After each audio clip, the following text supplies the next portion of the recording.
جو حقیقت ہے وہ آ کے باہر بتاتی ہے. اور میں سمجھتا ہوں کہ ایک بہت آسان اقدام ہے, اس لیے کہ جو ان سے محبت کرنے والے لوگ ہیں ان کو بہت تشویش لاحق ہوتی ہے نا اس طرح کی باتیں سن کے. ایک سانس میں آپ کہہ رہے ہیں کہ وہ شیر کی طرح دہاڑ رہے ہیں, وہ کہتے ہیں مجھے 100 سال بھی جیل میں رہنا پڑے تو میں رہوں گا. دوسری طرف کہتے ہیں ان کو نہ کھانا مل رہا ہے, نہ ان کو سانس آ رہی ہے, نہ وہاں بجلی ہے, ڈیتھ سیل میں رکھا ہوا ہے, آئسولیشن میں ہے, وہ روزے بھی نہیں رکھ پا رہے ہیں. تو یہ دونوں اتنی متضاد ہیں, یا تو آپ کو ہنسی آئے گی یا ان کے اوپر ترس آئے گا, ایک ہی چیز ہو سکتی ہے. Anyway having said that, آ جائیے پارٹی کے بیچ. پارٹی کے بیچ ہم اکثر پروگراموں میں اس کے اندر ہونے والی توڑ پھوڑ کے اوپر گفتگو کر چکے ہیں. جس طریقے سے گروپنگ ہے وکلا کے گروپوں میں, جس طریقے سے گروپنگ ہے کے پی کے لوگوں میں, جس طریقے سے پنجاب کے لوگوں میں, ایک توڑ پھوڑ کا عمل تو بالکل بظاہر ہے. لیکن اب جو شواہد مل رہے ہیں وہ کمال کے ہیں. اچھا, پہلی بات تو یہ ہے کہ جناب شیر افضل مرود کے بارے میں پھر وسیم اکرم راجہ صاحب گویا ہوئے ہیں. پہلے انہوں نے ہمیں یہ باور کرایا کہ ان کو نکالنے کا فیصلہ بانی کا ہے. Is that right? بالکل, کہ بانی کا ان کو نکال دے پارٹی سے. اب وہ کہہ رہے ہیں ان کا فیصلہ تو بانی کریں گے, اس کا مطلب ہے کہ ان کو بھی پتہ ہے کہ گنجائش موجود ہے. فیصل اپنے وہ چودھری فواد چودھری کتنے بڑے آئے تھے, وہ ہمدرد بن کے, کتنے بڑے وہ بانی کے پروموٹر بن کے آئے تھے. ویئر از ہی؟ اب آ جائیے جناب, ان کی لنک پن جو تھی وہ تھے ان کے بھائی فیصل چودھری صاحب, بالکل, جن کو کبھی کبھی میں یہ کہہ کے پکارتا ہوں کہ وہ ایک وکیل کوئی نامی شخص ہیں. ان کو بالآخر انہوں نے فارغ کر دیا کہ جناب میرے کیسوں سے میری جان چھوڑ دیں, آپ خدا کے واسطے فارغ ہو جائے, علیحدہ ہو جائے. ہوا ہے نا. بخاری صاحب کیوں ایسا کیوں کیا بانی پی ٹی آئی نے؟ وہ تو بڑے اس پیش لیے پیش کہ نظر آ رہے فیصل قریشی صاحب اپنے مینڈیٹ سے, اپنی اوقات تو میں نہیں کہوں گا لیکن اس سے تھوڑا آگے جا رہے تھے. آپ کو یاد ہے جیل کے سپرڈنٹ کو, ڈپٹی سپرڈنٹ کو انہوں نے گالیاں دی تھیں, اور وہ ویڈیو وائرل ہوئی جس میں ماں بہن کی ننگی گالیاں دے رہے ہیں. وہ ایک بندہ اندر قید بھگت رہا ہے, اس کے وہ جس جیل میں ہے اس کی ٹاپ مینجمنٹ کے ساتھ اگر بدتمیزی کریں گے تو آپ کس کا پرپس سرو کر رہے ہیں؟ اور دوسری بات یہ ہے کہ جس طریقے سے وہ سول سپوکسمین بن گئے تھے, وہ بانی نے کبھی کسی کو بھی اجازت نہیں دی ہے. تو یہ جو عمل پارٹی کے اندر ہو رہا ہے, یہ بھی کسی صورت بھی اس کو آپ آسن نہیں کہہ سکتے. بالکل. اور بخاری صاحب مشال یوسف زئی جو بشرا بی بی کے بڑے کلوز تھی, میں آنے والا تھا. دیکھیے گزارش یہ ہے کہ پی ٹی آئی کے بانی کے بارے میں ایک عام تاثر ہے یا دیا جاتا ہے, صحیح ہے یا نہیں ہے مجھے اس کے اوپر کوئی میں اتھارٹی نہیں ہوں, کہ وہ ہر شخص کو اس ضرورت کے مطابق استعمال کرتے ہیں اور پھر ٹیشو پیپر کی طرح سے اٹھا کے ٹوکری میں پھینک دیتے ہیں. اس کی اگر آپ مثالیں پوچھنا چاہیں گے مجھ سے تو میں آپ کو ایک درجنوں نام سنا دوں گا آپ کو, لیکن یہ دس از دا ریسنٹ. مشال یوسف زئی کس تمتراک سے بشرا بی بی کی سپوکس پرسن بنی تھی, علی امین گنڈا پور کی مخالفت کے باوجود, جس نے انہیں مشیر کے عہدے سے ہٹا دیا تھا. یاد ہے نا سب کچھ آپ کو. آج انہوں نے خود ہی ان کو اٹھا کے ایک طرف پھینک کے 4 اپنے جو ہے نا وہ فوکل پرسنز بنا لیے ہیں, جن میں ایک نام تو ہم نے پہلے سے سن رکھا تھا, نعیم پنجوتھا صاحب, مبشر مقصود اوان صاحب, خالد یوسف صاحب اور چودھری رائے سلمان صاحب ان میں شامل ہیں. اللہ خیر کرے, 4 فوکل پرسن ہوں گے اگر تو وہی ہوگا, کوئی کچھ کہہ رہا ہے, کوئی کچھ کہہ رہا ہے, کوئی کچھ کہہ رہا ہے. یہی ہوا نا. ایک فوج در ظفر موج ایک تھی سپوکس پرسن کی, سب نے اپنی اپنی سیٹیاں بجائیں اور مزے لے کے فارغ ہو گئے. لیکن بانی پی ٹی آئی کو ان کے اس طرح کے بیانات سے جو انگارڈڈ جس کو آپ کہہ سکتے ہیں نقصان پہنچا ہے. ایک تو یہ ہو گیا جناب. اب آج جناب تھوڑا سا الیکشن کمیشن کی بات بھی کرتے ہیں. ابھی ایک شارٹ بریک لیتے ہیں, ہمارے ساتھ ہی رہیے گا.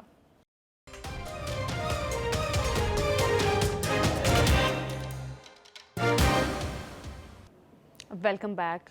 الیکشن کمیشن نے جو انٹرا پارٹی الیکشن ہوئے تھے ان کو تسلیم نہیں کیا, اس لیے ان کے نزدیک پی ٹی آئی نام کی کوئی جماعت نہیں ہے, کیونکہ جب تک وہاں آپ اپنے انٹر پارٹی الیکشن سبمٹ نہیں کرائیں گے. دوسری بات یہ کہ الیکشن کمیشن کا سٹانس یہ ہے کہ تو آپ کو تو سپریم کورٹ نے بھی متنازع قرار دیا ہے, یعنی سپریم کورٹ بھی یہ کہتی ہے کہ آپ کے چونکہ انٹر پارٹی الیکشن کنٹروورشلز ہیں تو ہم تو میرٹس پر فیصلہ کریں گے. یہ اس طرح کی عدالت نہیں ہے جہاں آپ ہفتوں میں یا 10 دن میں یا 15 دن میں فیصلے کی توقع کریں. جب تک ہمارے سامنے سارے فیکٹس نہیں ہوں گے, اسٹیبلش نہیں ہو جائیں گے, ہم نہیں کریں گے. اس میں ایک اور مزیدار پارٹی اور بھی ہے جس کا نام اکبر اسبابر ہے, جی, جو فاؤنڈنگ ممبرز میں سے ایک ہے, یاد رکھیے. وہ سب سے پہلا آپ اس کو وعدہ معاف گواہ کہہ لیں, آپ اس کو منحرف کہہ لیں, آپ اس کو پارٹی سے نکالے جانا والا کہہ لیں, جو بھی نام دے دیں, اس نے سب سے پہلے کیس کیا تھا فارن فنڈنگ کے حوالے سے, اگر آپ کو یاد ہو, جو اب کوئی 9 کے 10 سال ہو گئے ہیں, ابھی پینڈنگ ہے, اس کا فیصلہ نہیں آیا ہے. وہ اس میں بھی ثبوتوں کو لے کے صبح سے شام تک حلق پھاڑ پھاڑ کے کہہ رہے ہوتے ہیں میری بھی سنو, لیکن ان کی کوئی سن نہیں رہا ہے. وہ بھی یہ کہہ رہے ہیں الیکشن کمیشن سے کہ آپ جب اس نتیجے پر پہنچ چکے ہیں کہ پارٹی کے پارٹی الیکشن ٹھیک نہیں تھے تو آپ ان کو ڈکلیئر کریں لیگل پارٹی. تو وہ اچھا جلدی دونوں کو ہے, یعنی پی ٹی آئی بھی چاہ رہی ہے کہ اس کیس کا جلدی فیصلہ ہو تاکہ ہمیں وہ سرٹیفکیٹ ملے, ہم اپنے بندے کلیم کریں, اور اسی طرح سے اکبر اسبابر بھی کہہ رہے ہیں کہ جی میرے میرٹس پہ فیصلہ کریں تھے کہ پارٹی فارغ ہو. وہ تو کہہ رہے ہیں عجیب و غریب تنظیم ہے, اکاؤنٹ ہی فریز کر دیں ان کے. عجیب و غریب قسم کی جو ہے نا یہ صورتحال ہے. فواد چودھری کا میں ذکر کر چکا ہوں. فواد چودھری صاحب کا بھی اب کوئی پتہ نہیں ہے کہ وہ پارٹی کے اندر آنے کی خواہش تھی ان کی, لیکن ان کے بارے میں پارٹی کے اندر کے سورسز یہ کہتے ہیں کہ جس طریقے سے وہ پارٹی چھوڑ کے جا کے استحکام پارٹی میں شامل ہوئے تھے, اگر آپ کو یاد ہو, منہ پہ ہاتھ رکھ کے شرما کے, تو اس کے بعد ان کی کوئی گنجائش نہیں بنتی ہے. تو اس کے اوپر بھی ایک عجیب و غریب قسم کی کنٹروورسی جو ہے وہ چل رہی ہے. اب آجائیے جناب تھوڑی سی بات کر لیتے ہیں ہم. پرویز خٹک صاحب جو ہے مشیر بن گئے چونکہ پرائم منسٹر صاحب کے, تو آج سلمان اکرم راجہ صاحب نے ان کے اوپر بھی نشتر کے تیر جو ہیں وہ بچھائے ہیں, اور انہوں نے کہا ہے کہ دیکھیں یہ حال ہے حکومت کا کہ ان کو ان جیسے لوگوں کی بھی ضرورت پڑ گئی ہے مشیر بنانے کی. طنز کی حد تک بالکل ٹھیک ہے, لیکن سلمان اکرم راجہ کا قد بہت چھوٹا ہے پرویز خٹک کے مقابلے میں, کیونکہ پرویز خٹک وہ آدمی ہیں جس کی وجہ سے 2 دفعہ 2 جنرل الیکشنز میں, عام انتخابات میں پی ٹی آئی کو پذیرائی ملی کے پی کے میں. نو بڈی کین ڈینائی اٹ, ٹھیک ہے. لیکن پھر اس طریقے سے ان کو جس طریقے سے بائی پاس کر کے بانی پی ٹی آئی نے اسد کیسر وغیرہ کو پروموٹ کیا, اس کی شاہ فرمان کو, اسد کیسر کو, اس کی وجہ سے وہ ناراض ہو کے علیحدہ ہو گئے تھے. تو پارٹی کے اندرونی حالات پیورلی اگر آپ فیکٹس پر جائیں جو کچھ آپ کو نظر آ رہا ہے تو وہ کوئی بہت اعلیٰ نہیں ہے, کوئی بہت خوشگوار چیزیں نہیں ہیں. دوسری یہ کہ ہم نے یہ جو بشرا بی بی اور بانی پی ٹی آئی سے ملاقات نہ کروانے کے حوالے سے بھی اب اسلام آباد ہائی کورٹ نے درخواست جو ہے نپٹا دی ہے اور حکم دیا تھا کہ اس پر عمل ہو رہا ہے یا نہیں, اس لیے کہ جیل کی اتھارٹیز نے بھی ان کو بتایا ہے, خود کورٹ کے علم میں بھی ہے کہ ملاقاتیں ہو رہی ہیں. یہ کہنا کہ ملاقاتیں بالکل غلط بات ہے نا, وہ کورٹ کے اندر ثابت ہو گیا نا, اس لیے تو نپٹا دی نا. اگر نہ ہو رہی ہوتی, حکومت کی وائلیشن, عدالت کی وائلیشن ہو رہی ہوتی, تو پھر یہ درخواست نپٹائی تو نہ جاتی نا, اس پہ پروسیڈنگز ہوتی نا. وہ نے نپٹا دیا کہ ہماری اطلاعات کے مطابق لوگ مل رہے ہیں. اب دیکھیں نا, گزارش یہ جیل تو پہلے نہیں رہنے دیا, سیکٹریٹ تو پہلے ہی, اب کیا کرنا ہے, اس کو گھر بنانا ہے. کیوں قیدی سے کوئی ملاقات نہیں کر سکتا بھائی؟ جیل مینول میں ہفتے میں 2 بندوں کی ملاقات ہوتی ہے رشتہ داروں میں سے, وہ تو پارٹی سیکٹریٹ کھلا ہوا ہے نا وہاں. مطلب یہ کہ یہ جیل بہرحال رہنا چاہیے, لیکن جو ان کی سہولیات جیل مینول کے تحت ہے اس سے بہت زیادہ مل رہی ہیں ان کو. ان کے بچوں سے ان کی بات کرائی جاتی ہے, ان کی بیگم صاحبہ ان سے ملتی ہیں, ان کے وکلاء ان سے ملتے ہیں, ان کی پارٹی کی لیڈرشپ ان سے ملتی ہے. ایک بات جو تھوڑی سی ہم درگزر کر گئے, ذکر تو ہم نے کیا اس کا, لیکن اس پر تفصیل سے بات ہونی چاہیے, وہ یہ ہے کہ کیا امکان ہے کہ اسٹیبلشمنٹ سے یا حکومت پاکستان سے یا کہہ لیں شہباز شریف گورنمنٹ سے مذاکرات کے دوبارہ شروع ہونے کا کوئی امکان ہے یا نہیں ہے. میں یہ سمجھتا ہوں کہ اب پی ٹی آئی میں یہ ریئلائزیشن آ گئی ہے کہ unless we initiate a dialogue کچھ حل ہونے والا نہیں ہے. باہر کی امیدیں دم توڑ گئی, ٹرمپ صاحب فارغ ہو گئے, ایجیٹیشن کر کے دیکھ لیا, یہ سب کچھ ہمارے سامنے ہے نا. تو مذاکرات کے لیے وہ رانا سلام اللہ ٹھیک کہتے ہیں نا کہ جب تک آپ راہ راست پہ آ کے بات چیت نہیں کریں گے بیٹھ کے, کچھ حل نہیں ہونا. حکومت ہر گزرتے دن کے ساتھ اسٹرینتھن ہو رہی ہے, اس لیے کہ اکانومی کی صورتحال اگر بہت اعلیٰ نہیں ہو رہی تو بگڑ بھی نہیں رہی ہے. بخاری صاحب لیکن بیرسٹر گوہر نے یہ چیز تو کہی ہے کہ ہم چاہتے تھے گورنمنٹ کے ساتھ مذاکرات جو تھے وہ کامیاب ہوتے یا اس میں کوئی پیش رفت ہوتی, تو اس کا مطلب ہے کہ پی ٹی آئی کمال آپ نے کیا ہے, مجھے یاد دلایا آپ نے, میں مس کر گیا تھا. یہ کون بھاگا مذاکرات سے؟ وہ کہتے ہیں کس نے 3 دفعہ اعلان کیا بانی پی ٹی آئی سے ملنے کے بعد کہ ہم نہیں آئیں گے؟ دیکھیں نا, فیکٹ سامنے رکھنے چاہیے نا. 3 مرتبہ, 3 دفعہ آپ کہہ کے گئے, بانی نے پیچھے سے لگام کھینچ لی. یہی پہلے بھی ہوا ہے, یہی کچھ ہونا ہے. یہ جو اب الائنس بنانے کی بات چیت ہو رہی ہے نا, اس نے بھی اس لیے اپنے منطقی انجام تک نہیں پہنچنا کیونکہ ٹرسٹ ڈیفیسٹ بہت ہے.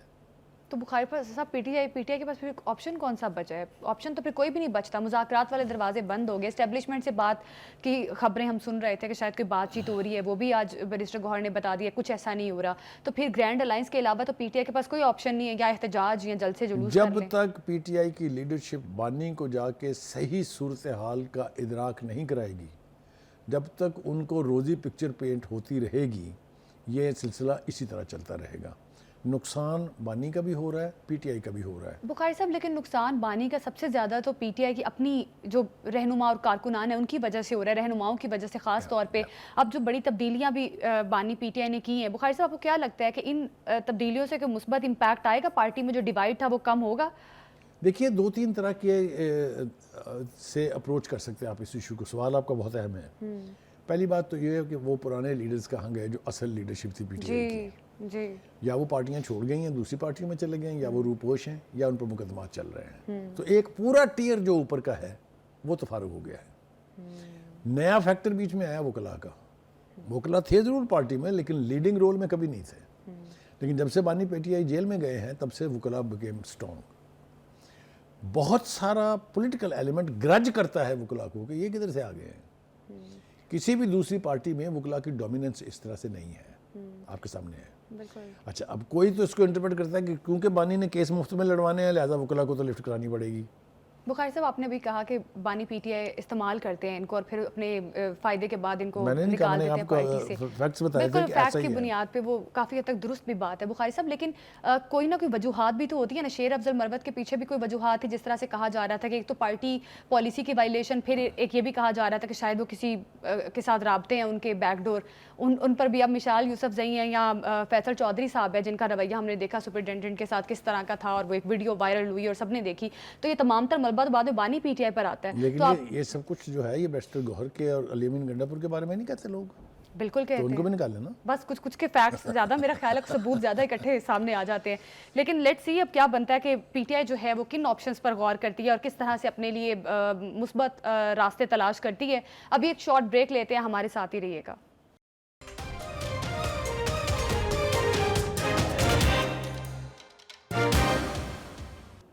Welcome back. نیتن یاہو نے کہا ہے کہ یرغمالیوں کو رہا کرو ورنہ بھیانک نتائج کے لیے تیار رہو. بخاری صاحب اب جس قسم کے دھمکیاں جو ہے نیتن یاہو صاحب دے رہے ہیں, ایون ان کے اسرائیلی وزیر خارجہ نے بھی کہا ہے کہ اگر حماس اور اسلامی جہاد غزہ سے نکل جاتا ہے اور ہتھیار ہمارے حوالے کر دیتے ہیں اور غزہ ہتھیار سے پاک ہو جاتا ہے تو شاید ہم جو دوسرا مرحلہ ہے ڈیل کا وہ شروع کر سکتے ہیں. وہ کہہ رہے ہیں کہ سلور پلیٹر پہ رکھ کے غزہ ہمیں دے دو تو باقی پھر ٹھیک ہے. بالکل یہ جو خواب ہیں یہ پورے ہونے والے نہیں ہیں. اور دوسری بات یہ ہے کہ جہاں تک ان کی گیدڑ بھبکیوں کا تعلق ہے, اگر اس کے اوپر عمل کیا جاتا یا حماس نے اس پہ عمل کرنا ہوتا تو اب تک اتنی لمبی لڑائی لڑنے کی ضرورت ہی نہیں تھی. جو کر کے ان کو سپرد کرتے چلے جاتے ہیں وہاں سے. ایسا تو نہیں ہے اور نہ ہی ایسا ہوگا. ٹرمپ کے خواب جو ہیں وہ شرمندہ تعبیر ہونے والے نہیں ہیں. خود اس کو بھی اس کا ادراک ہے, اسی لیے اس نے کہا کہ میں نے تو صرف ایک ایسے پلان دیا تھا, میرا مطلب یہ تھوڑی تھا قبضہ کرنا اس کے اوپر. آپ کو یاد ہے نا جو ذاتی بیان آیا. دوسری طرف ہم دیکھ رہے ہیں کہ غزہ سے فلسطینیوں کا نکال دیا جانا یا انہیں حماس قرار دے کے ان کے انخلاء کی خواہش کرنا یہ پوری ہونے والی نہیں ہے. اس لیے کہ Palestinian means Gaza, Gaza means Hamas, Hamas mean Palestinians. یہ اس طرح کا ایک وہ ہے ایک بات. دوسری طرف آپ نے غزہ کو قبرستان بنا دیا بمباری کر کر کے. وہاں پر کھانے پینے کی اشیاء نہیں ہیں, لوگ قحط زدہ صورتحال میں رہ رہے ہیں کھلے آسمان کے نیچے. ٹھیک ہے, چھوڑا کسی نے اپنا وطن؟ بالکل بھی نہیں. ایسے لوگوں کو جنہوں نے 50,000 سے اوپر جانوں کے نذرانے پیش کیے ہوں, 2 لاکھ کے قریب لوگ زخمی کرا لیے ہوں, انہیں آپ موت سے ڈرائیں گے؟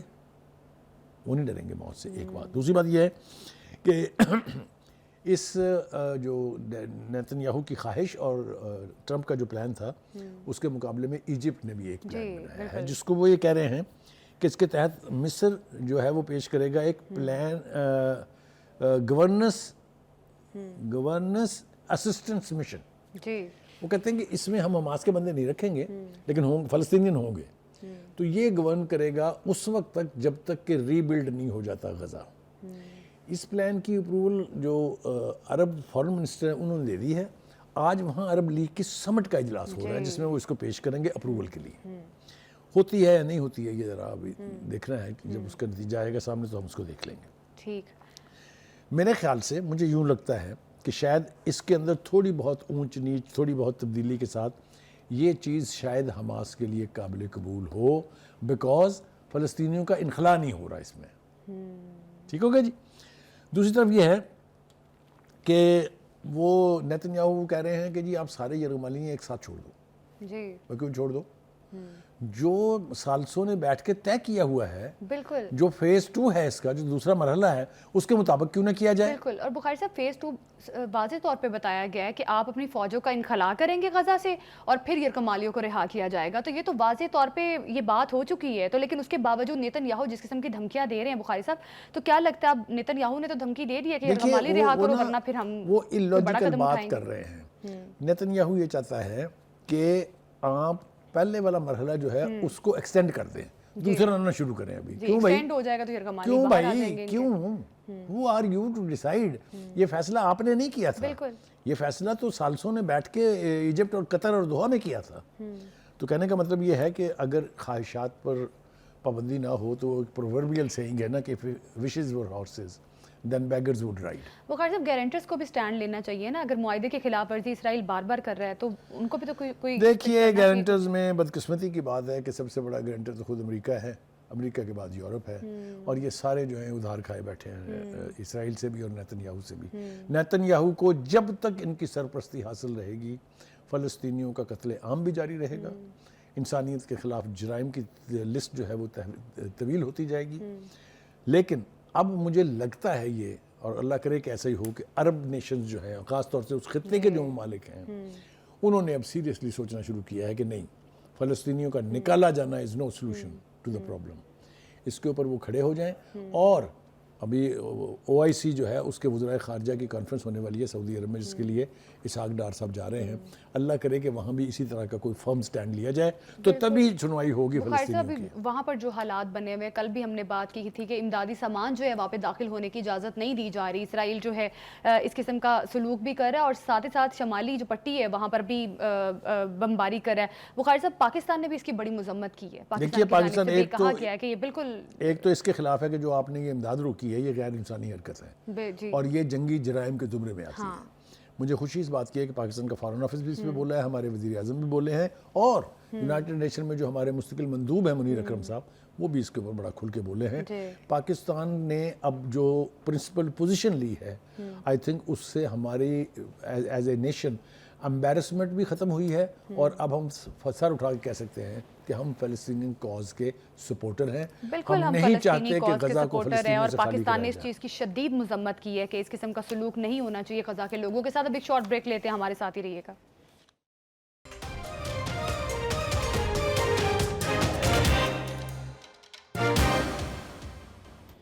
Welcome back. ناظرین, تورخم بارڈر 11 روز سے بند ہے جس کی وجہ سے یومیہ $30 لاکھ کا نقصان ہو رہا ہے. تاجر کافی پریشان ہیں. بخاری صاحب, جس طرح سے بارڈر پر صورتحال جو ہے کشیدگی کی طرف بڑھ رہی ہے, پاکستان نے بے شمار بار کوشش کی طالبان کے ساتھ مذاکرات کرنے کی, افغان ریفیوجیز کو واپس لے لیں, یہ بھی بات کی گئی, ناکام رہی, مذاکرات ناکام رہے. اب کیا پالیسی آپشنز ہے پاکستان کے پاس, کس طرح سے معاملات کو بہتری کی طرف لے کے جایا جا سکتا ہے؟ دیکھیے پہلی بات تو یہ ہے کہ کابل جو ہے اور افغانستان جو ہے وہ ایک لینڈ لاک کنٹری ہے. اس کے پاس 2 ایگزٹ ہیں بیسیکلی, ایک ایران کی طرف ہے جہاں ان کے تعلقات بہت آئیڈیل نہیں ہیں, دوسرا ہم ہے. لہٰذا ایک طرح سے اگر میں کہوں تو بھیجا نہ ہوگا کہ ہم ان کی لائف لائن ہے. جی, چاہے وہ شاید ضروریہ کی چیزوں کی سپلائی ہے, آٹا ہے, چینی ہے, ہر چیز یہاں جاتی ہے, گوشت ہے. یہ نہیں ہو سکتا کہ ہم آپ کے بینیفیکٹرز بھی ہوں اور آپ ہمیں آنکھیں بھی دکھائیں. بالکل. آپ بارڈر کے اوپر اگر آ کے فائرنگ کریں گے تو آپ کو کیسے کھلا چھوٹ دے دی جائے کہ آپ آ جائیں, جب مرضی آپ کا دل چاہے آ جائیں, جب مرضی آپ چلے جائیں. بالکل صحیح. دوسری بات یہ ہے کہ جو کچھ یہاں پچھلے کئی مہینوں سے, بلکہ اگر آپ اجازت دیں تو کئی سالوں سے ہو رہا ہے, اس میں اب ہمارے پاس شواہد ہے موجود کہ خود افغانستان کے لوگ ملوث ہیں اس میں. ہم نے کل بھی اپنے پروگرام کے اندر ذکر کیا تھا کہ 2 بندے تو باقاعدہ وہاں کے لوگوں, وہاں کی فوج کے یعنی ایکٹیو سروس کے لوگ تھے جو یہاں مارے گئے. تو بارڈر کے اوپر صورتحال واقعی بہت مخدوش ہے, لائنیں لگی ہوئی ہیں ٹرکوں کی. پاکستان حکومت کا مطالبہ بھی کہہ لیجئے یا سٹینڈ پوائنٹ یہ ہے کہ یہ نہیں ہو سکتا کہ آپ ہمارے بندے بھی ماریں، جی آپ ہم پر فائرنگ بھی کریں، آپ ہماری چوکیوں پر حملے بھی کریں، اور ہم آپ کو فری پیسج دیں کہ آئیں جناب اپنا کاروبار کریں اور تشریف لے جائیں واپس. ایک تو یہ ہے. دوسری بات یہ ہے کہ اتنی برق رفتاری سے اور اتنے تسلسل کے ساتھ دہشت گردی کے واقعات ہو رہے ہیں کہ we have to be alert. جی ہمیں اپنا گھر دیکھنا ہے، ہمیں وہ سارے راستے روکنے ہیں جہاں سے پینیٹریشن ہوتی ہے. پاک افغان بارڈر بہت ولنریبل بارڈر ہے. اس کے بارے میں پہلے کہتے تھے اٹس اے پورس بارڈر، لیکن ابھی بھی وہاں پر بے شمار درے ایسے ہیں جہاں پر ابھی کوئی کسی کا کنٹرول نہیں ہے. وہیں سے سمگلنگ بھی ہوتی ہے، وہیں سے یہ دہشت گرد جو ہیں گروپوں کی صورت میں پاکستان میں آ کے کارروائی کر کے واپس بھی چلے جاتے ہیں. وہ واپس اس لیے چلے جاتے ہیں کہ دوسری طرف سے ان کی سہولت کاری کی جاتی ہے. جتنی دفعہ بھی ہم نے ان کو انگیج کیا ہے ہم نے ان کو چیز کیا ہے. اور اگر اب یاد ہو ابھی حال ہی میں پکتیا پروونس میں ہم اندر تک گئے تھے پیچھے، we chase them and we killed them. یہ بھی ہم نے پہلے ان کو وارننگ دی تھی کہ ان کو روکیں ورنہ ہمیں ان کا پیچھا کرنا پڑے گا. ابھی بھی صورتحال یہ ہے کہ یہ بارڈر کھولنا اس وقت ہوتا ہے جب آپ کے تعلقات بہت خوشگوار ہوتے ہیں. جی بالکل. جب آپ کے ہاں ایک دوسرے کے ملک میں خون بہایا جا رہا ہو کسی ایک ملک میں، تو اس کے نتیجے میں آپ کو وہاں سے گڈ ول نہیں مل سکتی. ہم توقع کرتے ہیں یہ کہ یہ معاملہ جلد حل ہو جائے گا، اس لیے کہ پاکستان کا فارن آفس اور کابل کا فارن آفس انگیج ہے آپس میں. اچھا ٹھیک. اسی بیچ میں ہم نے سنا تھا کہ علی امین گنڈاپور کو جرگہ بھیجنا چاہتے ہیں وہاں پر، تو وہ بھی الٹیمیٹلی یہیں ختم ہوئی تھی کہ نہیں یہ آپ کا کام نہیں ہے صوبائی حکومت کا، یہ مرکز کی طرف سے ہوگا. اور مجھے یوں لگتا ہے جیسے مرکز اور صوبائی حکومت بھی ناؤ سٹنگ ٹوگیدر اچھا and trying to find a way out.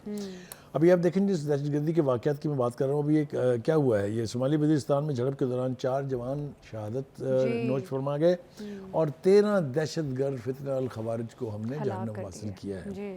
جب اس برق رفتاری سے اس تسلسل کے ساتھ ایسے واقعات ہوں گے، we have to be alarmed, we have to be aware. ہمیں اپنی آنکھیں کھلی رکھنی ہوں گی. میرے خیال سے اس وقت جو صورتحال افغانستان اور پاکستان کے بیچ ہے، یہ دونوں ملکوں میں سے کسی کے بھی مفاد میں نہیں ہے. بالکل کسی کے مفاد میں نہیں ہے، اور ہمیں اویئر بھی ہونا چاہیے. مرکز اور صوبائی حکومت جو ہے اس کا کوئی سولوشن نکالنے کی کوشش کر رہی ہے. ابھی پروگرام سے ہمیں دیجیے اجازت، کل پھر ملاقات ہوگی. اللہ حافظ.